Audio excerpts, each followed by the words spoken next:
morning, everybody. Now that summer's upon us, I wanted to share 3 gas saving tips to help you save money with gasoline for your vehicle. And if you've noticed, the price of gas is on its way back up. So these are going to become very valuable this summer. First one is, when you fill up early in the morning or late in the evening. When it's summer and the gas gets hot, it turns into vapor. Have you ever opened the top of a gas can and instantly noticed the smell of gas? That's because it vaporizes so much. So when you fill up in the morning or late in the evening when it's cooler, you're actually getting more liquid and less fumes. Believe it or not, through that gas pump, it will keep track of fumes and liquid. So you're buying more fumes as it's hotter in the middle of the day.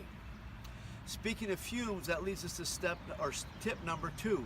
Tip number 2 is simply this: keep your gas tank as full as possible. When you run around with less gas, that same principle is working. The gas is turning into fumes actually inside your tank, and so you actually have less gas. Have you ever noticed how fast your gas gauge goes down from a half a tank down versus when it's full, how long it stays full? The reason is when it's fuller, there's less room for that gasoline to turn into vapor.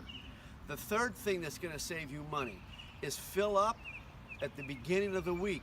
If you pay attention to prices at the gas pump, on Thursdays or Fridays, depending on your area, the gas prices go up a little bit and they go up for the weekend because they know everybody's going to be out running around.